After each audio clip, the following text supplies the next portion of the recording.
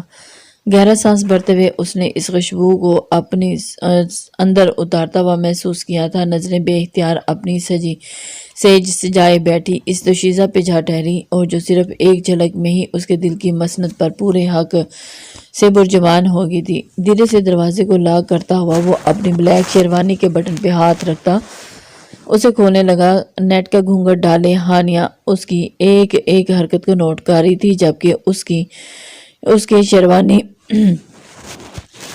اتارنے پہ ہانیہ کے گلے میں ایک گلٹی سی ابھر کر معدوم ہوئی، اور آنے والے وقت سے وہ سخت خوفزدہ تھی۔ اور کل رات جو اس نے فون پر احیان خان کو سنائی تھی اس کا تو حساب کتاب ہی الگ تھا۔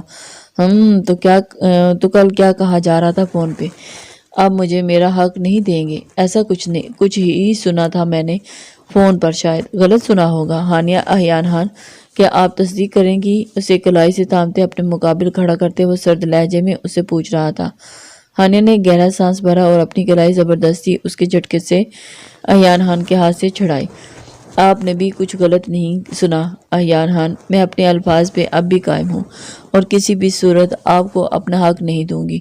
ہانیہ غصے سے اپنا گھونگھٹ الٹتے ہوئے اس کی آنکھوں میں آنکھیں ڈالے سخت لہجے میں بولی تھی، لیکن اس کی آواز کا کانپنا احیان سے چھپا نہیں رہ سکا تھا۔ اس کا قیامت خیز حسن دیکھ کر احیان خان ایک پل کو ساکت رہ گیا۔ پور پور اس کے لیے خود کو سنوار کر آئی تھی اور اسی کو کہہ رہی تھی کہ وہ اس کا حق نہیں دے گی۔ اس پر احیان خان کو اس پر سخت غصہ آیا تھا، آنا چاہتے تھا، پر وہ سر جھٹکتا ہوا استہزائیہ انداز میں مسکرایا۔ میرے لیے خود کو دلہن کے روپ میں سجا کر آنے والی لڑکی مجھے کیسے اپنے حق سے لینے سے روک سکتی ہیں؟ احیان خان نے اپنی قمیض کے اوپری 2 بٹن کھولتے ہوئے آنکھوں میں سخت وحشت لیے ہانیہ خان کو دیکھا اور اس کی آنکھوں کا سرد پان اور اس کی آنکھوں کے لال ڈورے دیکھتے ہوئے ہانیہ خان اپنا حلق تر کرتے ہوئے پیچھے کی جانب 2 قدم کھسکی۔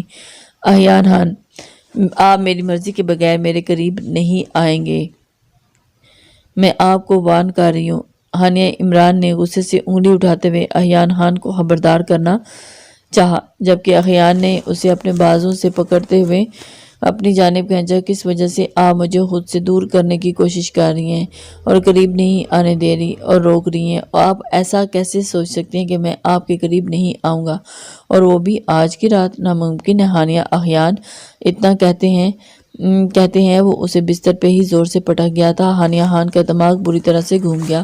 کیا یہ وجہ کافی نہیں کہ میری ذات پر ایک سوالیہ نشان لگ چکا ہے کہ میں کون ہوں اور کس کی بیٹی ہوں؟ ماما، میری ذات پات کیا ہے، میں کس خاندان سے ہوں؟ کیا آپ کو اس سے کوئی فرق نہیں پڑتا؟ پتہ نہیں کس گندے خاندان کا خون میری رگوں میں۔ وہ خود ہی اپنے بارے میں سب کچھ کہہ گئی تھی۔ خبردار ہانیہ خان، ایک لفظ اور نہیں۔ اپنے لیے کچھ بھی غلط کہنے سے پہلے میری بات کان کھول کے سن لیں۔ میرے لیے آپ ہانیہ خان نہیں، ہانیہ احیان خان ہیں۔ آپ کی پہچان میں ہوں، میری ذات پہ کوئی فرق نہیں پڑتا آپ کی ذات پات سے، سمجھی آپ؟ پر مجھے فرق پڑتا ہے۔ وہ جو آپ پر اس پر جھکے ہوئے اسے اپنے ہونے کا مان بخش رہا تھا، مقابل میں وہ لڑکی اس کے سارے جذبات کو چکنا چور کر گئی۔ مجھے آپ کے ساتھ کوئی تعلق نہیں بنانا۔ احیان خان، مجھ سے دور رہیں۔ اب کی بار بھی وہ اس کے غصے کی پرواہ کیے بغیر آنکھوں میں آنکھیں ڈالے مضبوط لہجے میں بولی تھی۔ احیان خان نے اسے کچھ پل سختی سے دیکھتے ہوئے چھوڑ دیا اور پیچھے ہوتا سر نفی میں ہلایا۔ وہ ایسا کیوں کر رہی تھی احیان خان سمجھنے سے قاصر تھا، لیکن اس وقت وہ وہاں مزید رکنا نہیں چاہتا تھا اور وہ جانتا تھا کہ وہ وہاں رکا تو ہانیہ سے اس کی مرضی کے خلاف جا کر اپنا حق لے لے گا۔ دراز سے لائٹر اور سگریٹ نکالتے ہوئے اس نے بالکنی کا رخ کیا اور اس وقت اسے صرف اور صرف اپنے تیش کو کم کرنا تھا، جو کسی صورت بھی کم ہونے کا نام نہیں لے رہا تھا بلکہ بڑھتا جا رہا تھا۔ اس کے گیلری میں جانے پہ ہانیہ نے ایک سسکی بھری تھی اور آنکھوں میں آنسو بند توڑ کے باہر آئے تھے۔ ہاں احیان خان، ہانیہ خان آپ کے لیے سجی ہے یہ پور خود کو ہانیہ نے صرف آپ کے لیے سنوارا ہے، لیکن ہانیہ آپ اپنا آپ کو نہیں سونپ سکتی۔ وہ ہچکیوں سے رو رہی تھی، وہ اپنے اندر کا درد اپنے اندر ہی دبا گئی، نہیں بتا پائی کہ ہانیہ آپ رخصت ہو کے ہمارے بیٹے کی زندگی میں آ تو گئی ہیں، لیکن ہم آپ کو کبھی اپنی بہو کے روپ میں قبول نہیں کریں گے۔ ہمارے بیٹے کے نزدیک جانے کی، اسے اپنے نزدیک کرنے کی کوئی ضرورت نہیں۔ آپ خانیہ تھیں، ہانیہ ہیں اور خانیہ ہی رہیں گی۔ آپ کا نام ہمارے خاندان کا نام، ہمارے خاندان ہمارے بیٹے کے نام کا حصہ کبھی نہیں بن پائے گا، اور نہ ہی ہم چاہتے ہیں کہ ہمارے احیان کی نسل آپ کی کوکھ سے جنم لے، سمجھ رہی ہیں آپ؟ اس لیے کسی بھی قسم کی چالاکی کر کے اس گھر میں اپنے قدم جمانے کی ناکام کوشش مت کیجیے گا، کیونکہ ایک دن آپ کو اس گھر سے جانا ہوگا، اور امید کرتی ہوں کہ ایک بیٹے کے کان نہیں بھریں گی آپ اس کی ماں کے خلاف، لیکن اگر یہ شوق بھی پورا کرنا ہوا تو کر لیجیے گا۔ ہمارے بیٹے اپنی ام جان سے اتنی محبت کرتے ہیں کہ وہ آپ کی کسی بات کا یقین نہیں کریں گے۔ ہانیہ نے ایک سسکی لی تھی اور اپنی جگہ سے اٹھتے ڈریسنگ روم کی جانب رخ کیا تھا۔ چینج کرتی وہ باہر آئی تو احیان بھی ابھی باہر سرد ہواؤں میں گرا ہوا تھا۔ ہانیہ کا دل کانپا، لیکن وہ دل میں بڑا کرتی بستر پہ آتے لیٹ گئی اور آنسو ابھی بھی بہتے جا رہے تھے۔ کچھ بھی تو نہیں صحیح نہیں تھا، سبھی کچھ بکھرا پڑا تھا۔ کافی دیر وہ یوں ہی لیٹی رہی اور نیند آنکھوں سے کوسوں دور تھی۔ بالکنی سے آتی سرد ہواؤں نے کمرے کو سخت ٹھنڈا کر دیا تھا۔ باہر اب شاید بارش ہو گئی تھی اور ہانیہ فوراً اپنی جگہ سے اٹھی اور اس کا دل بغاوت پہ اتر آیا۔ وہ گناہ گار ہو رہی تھی۔ آج سہاگ رات تھی، کتنے ارمان سے جاتے ہیں اس پر اس نے احیان کے سارے ارمانوں پہ پانی پھیر دیا تھا۔ وہ بے دردی سے لب کاٹتی ہوئی بالکنی کی جانب دیکھتی اپنے دل کو زوروں سے دھڑکنے سے روک نہ پا رہی تھی، جو بار بار احیان کے اس کے پاس جانے کو مچل رہا تھا اور اس کو اس طرح باہر ٹھنڈ میں کھڑا دیکھ کر تڑپ رہا تھا۔ یا اللہ، میں کیا کروں، میری مدد فرما۔ میں احیان کو ان کی ام جان کے بارے میں کچھ کہہ بھی تو نہیں سکتی، وہ مجھ پہ یقین کریں یا نہ کریں، پر میں نہیں چاہتی کہ ایک بیٹا اپنی ماں سے دور ہو۔ بجلی زوروں سے کڑکی تھی اور یہی ہانیہ کی بس ہوئی تھی۔ وہ اٹھتے ہوئے بالکنی کی جانب تیزی سے بڑھی اور جہاں احیان پورا بارش میں بھیگ چکا تھا۔ احیان پلیز اندر چلیں۔ تیز ہواؤں کے دوش پہ ہانیہ کو اونچی آواز میں بولنا پڑا، لیکن وہ انسنی کیے کھڑا رہا اور اس کا پورا جسم سرد ہوا پڑا تھا۔ وہ ریکنگ پہ ہاتھ ٹکائے گہرے سانس بھرتا، آنکھیں میچے ہوئے کتنی مشکل سے خود پہ جبر کیے ہوئے تھے۔ ہانیہ محسوس کرتے تڑپ کے رو دی تھی۔ احیان پلیز اندر چلیں، وہ روتے ہوئے کانپتی ہوئی آواز میں اسے پکار رہی تھی اور اس کی آواز کے نیچے سے گزرتے، اس کے سامنے آتے، اس کا چہرہ دونوں ہاتھوں میں تھامتے وہ رو رہی تھی۔ ایک سیکنڈ میں وہ بارش کی بوچھاڑ میں بھیگی تھی اور اس کو اپنے اتنے قریب محسوس کرتے احیان ہوش میں آیا اور اسے بارش سے دور کرتا ہوا شیڈ کے نیچے ہوا۔ یہاں کیوں آئے ہیں آپ؟ اندر جائیں، وہ اس کی فکر میں بولا تھا۔ آپ کو لے کے جاؤں گی، آپ باہر ٹھنڈ میں اکیلے کھڑے ہیں۔ احیان، وہ بھی ضد سے بولی تھی۔ نہیں، مجھے مجبور مت کریں ورنہ آپ کو مان توڑ دوں گا، مجھے یہیں رہنے دیں، آپ جائیں اندر۔ وہ اسے بالکنی کی سلائڈنگ ڈور سے اندر کرتا ہوا ڈور بند کرنے لگا کہ وہ تڑپ کے اس کے سینے میں جا سمائی تھی۔ مت کریں یہ ظلم مجھ پہ، معاف کر دیں، میں نے آپ کا دل دکھایا، پلیز اندر چلیں۔ وہ سسک اٹھی تھی اور اس کا نرم دل احیان کی تکلیف پہ تڑپ رہا تھا۔ ہمدردی نہیں چاہیے ہانیہ، نہ ہی زور زبردستی، آپ جائیں اندر، میں آ جاؤں گا۔ میرے لیے فکر مند۔ احیان کے الفاظ ابھی لبوں پہ تھے کہ ہانیہ نے اس کی بھیگی شرٹ کو مٹھیوں میں دبوچے ایک دم اس کے لبوں پہ جھکی تھی اور شدت سے انہیں سک کیا۔ احیان تو اس کی اس پیش قدمی پہ ساکت ہی رہ گیا تھا۔ برستی بارش نے جہاں اس کے جسم اور جذبات کو ٹھنڈا کیا تھا، وہیں ہانیہ کے ہونٹوں پہ دیے گئے پہلے لمس نے اسے پھر سے گرما دیا تھا اور اس کے اندر شعلوں کو بھڑکا دیا تھا اور اس کے منہ زور جوان جذبات کو پھر سے ہوا دی تھی۔ وہ آنکھیں میچے اس کے نچلے ہونٹوں کو اپنے لبوں میں لیتے اس پہ شدت نچھاور کر رہی تھی، لیکن اس کے بس کی بات نہ تھی۔ ایک مسکان نے احیان کے لبوں پہ احاطہ کیا تھا، چاہتا تو ایک پل میں اس کے ہوش حواس ٹھکانے لگا سکتا تھا، لیکن وہ اس کی پیش قدمی پہ ساکت اسے دیکھے جا رہا تھا۔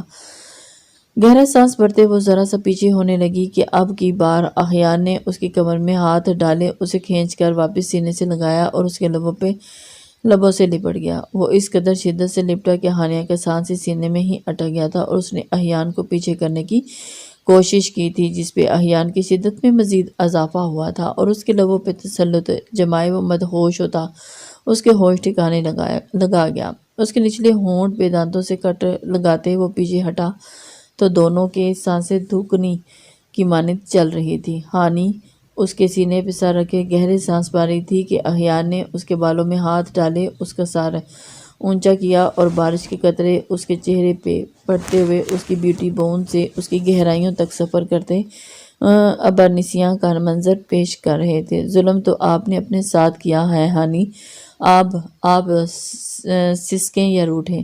احیان خان کی شدتوں اس کے جنون سے بچ نہیں سکتی۔ وہ اس کی بیوٹی بون پہ زبان پھیرتا ہوا اسے لرزا گیا۔ اس کی بیوٹی بون اس کی گہرائیوں تک سفر کرتا ہوا وہ بھول گیا تھا کہ وہ اس وقت بالکنی میں کھڑے بھیگ رہے تھے۔ ہانیہ اس کی قربت میں مچل اٹھی تھی اور احیان خان ٹھنڈ وہ بمشکل دو لفظ بول پائی۔ احیان نے اسے خمار آلود نظروں سے دیکھتے ہی اپنی باہوں میں بھرا اور اس کا لرزتا ہوا لرزنا محسوس کرتے مزید اوپر اچھالتے اسے اپنے سینے میں بھینچا اور ہانیہ بھی بارش اور ٹھنڈ کی شدت سے لرزتی اس کے سینے میں سمائی۔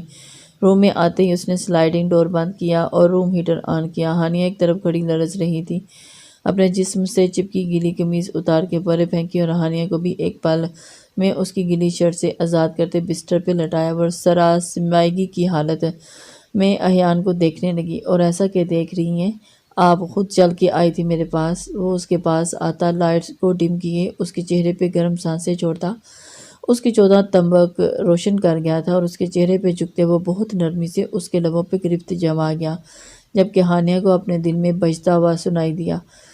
اس کے جسم کے ہر پردے کو دھیرے دھیرے آزاد کرتا وہ اس کو اور خود کو اور ایک جان کیا۔ احیان کے جنون کے آگے ہانیہ ہار گئی تھی، وہ اسے خود سے دور نہیں رکھ پائی تھی، وہ بکھرتی جا رہی تھی اور احیان اسے بہت پیار سے سمیٹتا جا رہا تھا۔ یہ کیا بات ہوئی؟ آج بڑے بھائی کا ولیمہ ہے تو چھوٹے بھائی کی نکاح کی پڑ گئی ہے، بنا لڑکی کے نکاح کیسے ہو سکتا ہے؟ بطول بیگم نے اسے حشمگی نگاہوں سے گھورا۔ بابا جان آپ بولے نا، بازل نے شہباز خان کو اشارہ کیا جو صبح سے ان کے کمرے میں دھاوا بولتا انہیں تنگ کر رہا تھا۔ میں کیا بولوں، آپ دونوں بھائیوں نے مجھے اپنی بیوی کے سامنے خوب شرمندہ کرنے کا پلان بنایا ہوا ہے، وہ کم تھے کہ آپ بھی شروع ہو گئے۔ شہباز صاحب نے اسے آڑے ہاتھوں لے لیا۔ پلیز خان صاحب، بعد میں ڈانٹ لیجیے گا، ابھی نکاح فکس کروا دیں، یہ احسان آپ کا میں ساری زندگی یاد رکھوں گا۔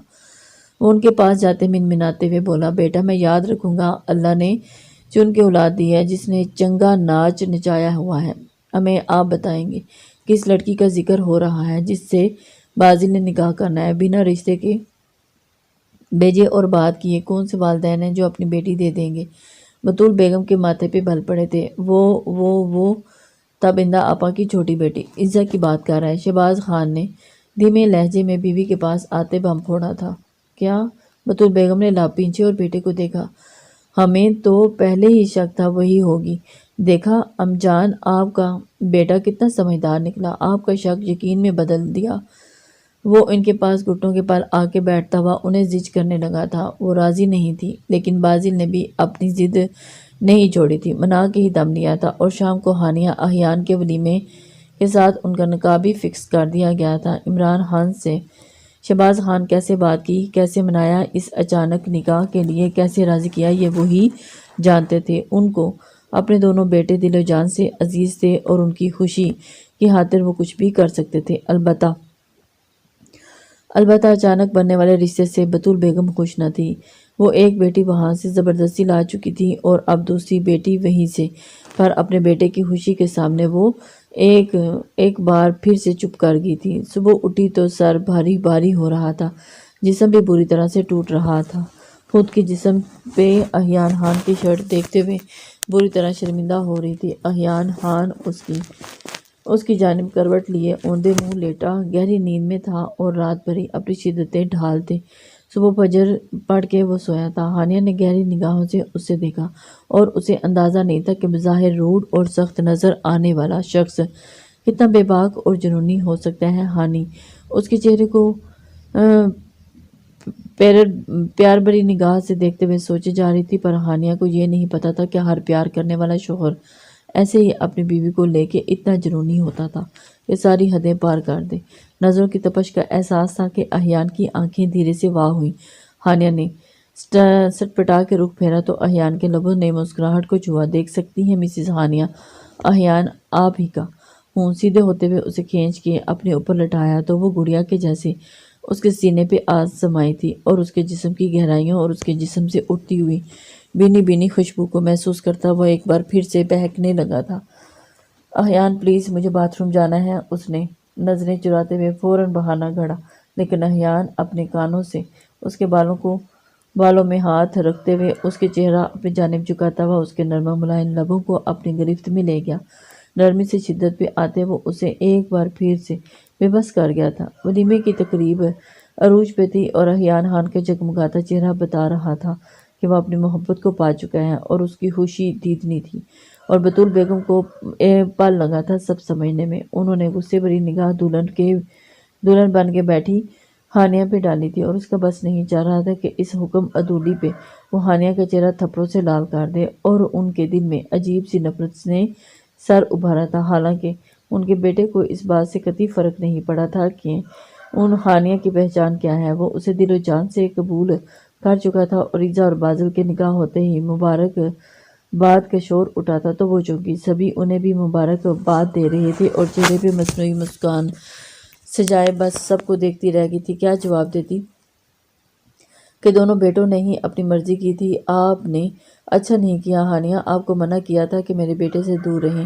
نزدیکیاں مت بڑھائیں، لیکن آپ نے میری بات نہیں مانی۔ رات کو جب ہانیہ کو احیان کے روم میں پہنچا دیا گیا تھا تو بطول بیگم نے اندر آتے اسے سرد لہجے میں وارن کیا تھا، ممانی جان پلیز میں ایسا نہیں کر سکتی، اور خود سے دور رکھ کے میں گناہ گار ہو جاؤں گی۔ اور ہانیہ کی آنکھیں نم ہوئی تھی۔ اور ڈرامے مت کریں، آپ انہیں خود سے قریب کر چکی ہیں، دکھائی دیتا ہے۔ ہمیں آپ کو شرم نہیں آئی؟ نہ جانے کس خاندان کا خون ہے آپ، اور ہمارے بیٹے کے وارث کو جنم دیں گی کس حق سے؟ ان کے تذلیل پر جملے سنتے ہی اپنی آنکھیں سختی سے مینچ لیں۔ بے شرمی کی بھی کوئی حد ہوتی ہے۔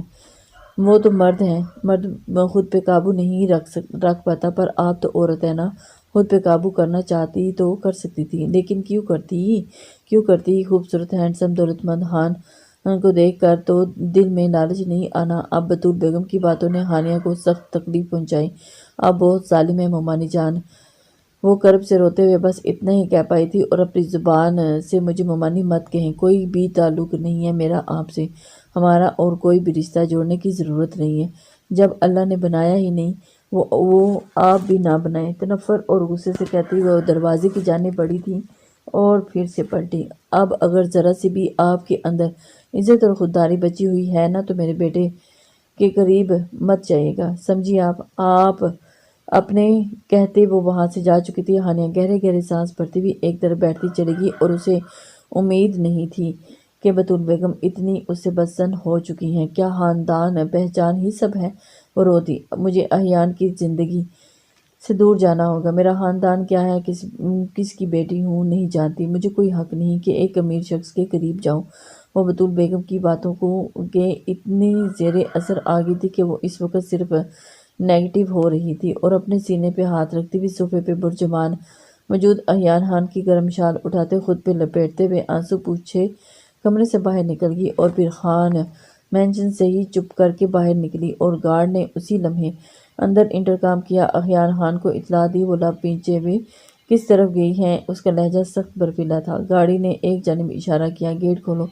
اپنی گاڑی کی جانب بڑھتے ہوئے وہ دانت پیستے ہوئے بولا تھا، اور گیٹ کھلتے ہی گاڑی کو باہر نکالا۔ اور آدھی رات کو دلہن کے اس روپ میں خان مینشن سے باہر جانے کی جرأت کیسے کی؟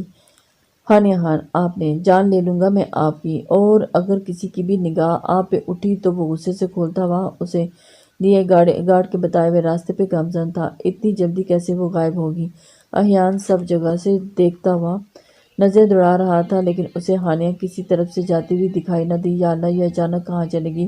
وہ اپنے گھنے بالوں میں ہاتھ پھیرتا ہوا اسٹیئرنگ پہ مکہ مار گیا تھا، اور ایک طرف سے گلی سے اسے زرتار آنچل دکھائی دی کہ وہ گاڑی روکتا نیچے اترا، اور اس تنگ گلی میں گاڑی داخل نہیں ہو سکتی تھی۔ وہ برق رفتاری سے اس کی جانب بڑھتا جا رہا تھا اور بھاگتا گیا۔ دل کسی انہونی کے انداز سے دھڑکا تھا کہ اتنے میں وہ اس کے سینے سے آن ٹکرائی۔ وہ خود کو اس کی شال سے کور کیے چہرے چھپائے اس کے سینے سے سر لگتے ہی اسے دیکھتی گرنے لگی تھی کہ احیان نے اسے اپنے سینے سے لگایا، اور اس کے پیچھے آتا ایک نشئی شخص احیان کو دیکھتا ہوا فوراً وہاں سے رفو چکر ہوا تھا۔ احیان اسے صحیح سلامت دیکھتا ہی دل میں شکر ادا کرتا اسے کلائی سے تھامتے گاڑی کی جانب بڑھا گیا۔ وہ مچھلی وہ احیان کی آنکھوں میں اپنے لیے بے انتہا غصہ دیکھ کے ڈر گئی تھی، بٹ اسے اندازہ نہیں تھا، اور وہ یہ بھی جانتی تھی کہ اب احیان خان اسے سخت سے سخت سزا دے گا۔ سب خان اس معاملے میں انتہائی شفاف ہوتے ہیں۔ وہ اسے گاڑی کی پیسنجرز سیٹ پہ پٹخا اور خود ڈرائیونگ سیٹ پہ آیا تھا، اور غصے سے گاڑی کو ہوا کے دوش پہ چھوڑا اور واپس خان مینشن نہیں جا رہا تھا۔ وہ اسے کہاں لے کے جا رہا تھا ہانیہ کو اندازہ نہ ہو سکا۔ گاڑی بہت تیز رفتاری سے صاف سڑک پہ دوڑ رہی تھی۔ احیان پلیز آہستہ۔ وہ بمشکل خود کو سنبھال پائی تھی، اور سیٹ بیلٹ نہ باندھنے کی وجہ سے وہ اپنی جگہ سے بار بار اچھل رہی تھی۔ اسے ایک جھٹکا لگنے سے اس کا سر سیدھا ڈیش بورڈ سے ٹکرایا تھا، لیکن اس سے پہلے ہی احیان نے اس کے ماتھے کے آگے اپنا ہاتھ رکھ لیا، اور وہ غصے میں بھی اس کی محبوب بیوی کو چوٹ نہ دے سکے۔ وہ جنونی تھا، لیکن اس کی محبت اور اس کی الفت میں اسے چوٹ پہنچانے کا سوچ بھی نہیں سکتا تھا۔ گاڑی فارم ہاؤس کے پاس جا کے رکی۔ جھٹکے سے کار پورچ میں رکی، اور ہانیہ کا حلق خشک ہوا۔ کیا یہ مجھے یہاں کیوں لائے ہیں؟ کہیں یہیں مار کے دفنا تو نہیں دیں گے؟ ہانیہ اس سے بری طرح سے خوفزدہ کھا گئی تھی۔ دروازہ کھولتے ہی اسے نیچے اتارتے خود اس کا چہرہ ڈھکتا ہوا اسے اندر لے گیا، اور ہانیہ کانپتے ہوئے تقریباً خود کو اس کے ساتھ گھسیٹ رہی تھی۔ پورا فارم ہاؤس خالی تھا، اور ہانیہ کو بیچ خال میں لے جاتے جھٹکے سے اس کا ہاتھ چھوڑا تو وہ گرتے گرتے بچی تھی۔ کس کی اجازت سے آپ مینشن سے باہر قدم رکھا تھا آپ نے؟ وہ دھاڑا تھا۔ اس کی دھاڑ پہ ہانیہ نے اپنی آنکھیں سختی سے مینچ لی تھی۔ وہ بری طرح سے لرزے جا رہی تھی۔ رات کو جس قدر محبت اور شدت سے اس پہ چھایا تھا، اب اسے اس قدر غصے میں دیکھ کر وہ یقین ہی نہیں کر پا رہی تھی کہ یہ وہی احیان ہے۔ آپ کو میری عزت کی پرواہ نہیں ہوئی؟ اسے بازوں سے پکڑ کے جھنجھوڑتا ہوا وہ کرب سے بولا تھا۔ وہ بری طرح سہم گئی تھی، کچھ بول ہی نہیں پا رہی تھی۔ اگر آپ کو کچھ ہو جاتا تو جانتی ہیں احیان خان کا کیا ہوتا؟ اب کی بار وہ دھیمی آواز میں پنکارا تھا۔ ہانیہ کی آنکھوں میں آنسو جمع ہو گئے تھے۔ خبردار جو ایک بھی آنسو گرایا بھی تو۔ خان کی دھمکی پہ آنسو گہرے سانس بھرتی ہوئی اپنی پلکوں پہ ٹکے آنسوں پہ بہنے لگی تھی اور سختی سے روکی تھی۔ اس کی گہری آواز پہ گہری کالی آنکھیں یکٹک احیان کو دیکھے جا رہی تھی۔ مجھ پہ بھروسہ نہیں تھا کیا جو خان کی باتوں پہ آپ نے اتنا بڑا فیصلہ کر لیا اور گھر ہی سے چھوڑ کر نکل کھڑی ہوئی؟ احیان کی باتوں پہ اب کی بار ہانیہ کے پیروں تلے سے زمین کھسک گئی تھی۔ مطلب احیان سب جانتے تھے؟ ایسا مت دیکھے مجھے، میں نے ام جان کی ساری باتیں سن لی تھی۔ اب کی بار احیان خان کا لہجہ دھیما ہوا تھا اور ہانیہ کے رخ آنسو بہہ رہے تھے۔ ہانیہ نے اس کا چہرہ چھونا چاہا لیکن احیان نے اس کا ہاتھ پیچھے کر دیا۔ میں یہ نہیں کہوں گا کہ ام جان نے صحیح کیا، ان کا عمل ٹھیک تھا، پر عمل آپ کا بھی ٹھیک نہیں تھا۔ ہانیہ عمران اس کے نام کے ساتھ اپنا نام ہٹا گیا تھا۔ ہانیہ تڑپ ہی تو گئی تھی اس کے رخ پھیرنے پہ۔ وہ تکلیف سے دوچار ہوتی اس کی پشت سے جا لگی اور پھوٹ پھوٹ کے رو دی۔ نہیں، مجھے دور نہیں جانا تھا۔ آپ نے ام جان کی باتوں پہ آپ نے مجھے چھوڑ کے جا رہی تھی تو ٹھیک ہے، اب احیان خان آپ کے قریب بھی نہیں آئے گا، لیکن خدارا میری عزت کی دھجیاں تو مت اڑائیں۔ آپ عزت ہے میری، اگر کچھ ہو جاتا تو آپ؟ وہ دکھ اور تکلیف سے اسے پیچھے ہٹاتا ہوا بولا اور ہانیہ نے بے اختیار ہوتے اس کے گلے میں باہیں حمائل کی تھی۔ مجھے معاف کر دیں، اب کبھی بھی نہیں جاؤں گی آپ کو چھوڑ کے۔ وہ ہچکیوں سے روتے ہوئے اس کے گلے میں باہیں حمائل کرتے ہوئے اس کے اور قریب ہو گئی تھی۔ سختی سے لگے اس کی گردن کو اپنے آنسوں میں بھگو رہی تھی۔ احیان، وہ چلائی تھی کیونکہ احیان نے اس کے گرد اپنی باہیں نہیں پھیلائی تھی۔ وہ پھر سے اس کے ہونٹوں پہ سختی اور شدت سے جھکی تھی اور شال زمین بوس ہوئی تھی۔ میکسی کی فٹنگ میں بھی اس کے جسم کا کھلتا انگ انگ احیان کو اپنی طرف سے کھینچ رہا تھا۔ میں ڈر گئی تھی، مجھے نہیں سمجھ آیا کہ کیا کروں، میرا کوئی خاندان نہیں، کوئی پہچان نہیں۔ اور وہ پھوٹ پھوٹ کے روتے بولتی جا رہی تھی۔ آپ کی فیملی ہے ہانیہ، اسلام آباد میں رہتے ہیں، آپ کے والدین کی ڈیتھ ہو چکی ہے لیکن باقی فیملی وہی ہے، ملک فیملی سے ہیں۔ آپ مل چکا ہوں ان سے اور ملواؤں گا آپ کو بھی اور ام جان کو بھی، پر افسوس اور دکھ اس بات کا ہے کہ نہ ام جان نے صبر کیا اور نہ آپ نے اعتبار۔ وہ دکھی تھا میری جان، وہ میری پہچان احیان خان ہے اور اس کا نام، وہ سسک کے بولی تھی، اور آپ کے لیے یہ پہچان کافی نہیں تھی ہانیہ۔ احیان بولیں پلیز، وہ تڑپ کے بولتی، اس کے انابی لبوں پہ اپنے نرم و ملائم لب رکھی تھی۔ جب تک آپ کو ملوا نہیں لیتا آپ کی پہچان سے، آپ کے قریب سے آپ کے نہیں آئیں گے میرے قریب احیان، ورنہ ہانیہ جان سے جائے گی۔ وہ اس کی شرٹ کو دبوچتے سسکتے ہوئے چلائی۔ احیان نے اس کے بکھرتے وجود کو اپنی باہوں میں سمیٹتا تھا اور وہ زیادہ سختی نہ کر سکا۔ اس وقت وہ سب اسلام آباد میں موجود تھے۔ ہانیہ کے لاکٹ پہ سے احیان خان اس کی فیملی تک پہنچا تھا اور وہ لاکٹ بہت بیش قیمتی تھا اور اسلام آباد کی ایک جیولری شاپ سے بنا ہوا تھا اور اس میں ہیرے جڑے ہوئے تھے، اور اس لاکٹ کی پکچر لیے وہ اسلام آباد پہنچا تھا اور پھر اس کی فیملی تک پہنچنا مشکل نہ رہا۔ وہ گھر والوں کو سرپرائز دینا چاہتا تھا لیکن اس سے پہلے ہی ہانیہ اور ام جان نے اسے سرپرائز کر دیا۔ انہوں نے نہ صرف بہت اچھے اور پیار سے ہانیہ کا استقبال کیا بلکہ سب کو بہت زیادہ عزت اور اکرام سے نوازا۔ ام جان، آج آپ جائیں گی کہ ہانیہ کی پہچان کیا ہے، وہ کس خاندان سے ہے؟ مجھے ان سب باتوں سے کوئی فرق نہ پہلے پڑتا تھا نہ اب پڑتا ہے۔ میرے لیے ہانیہ کی ایک ہی پہچان ہے، وہ میری بیوی، میری عزت ہے۔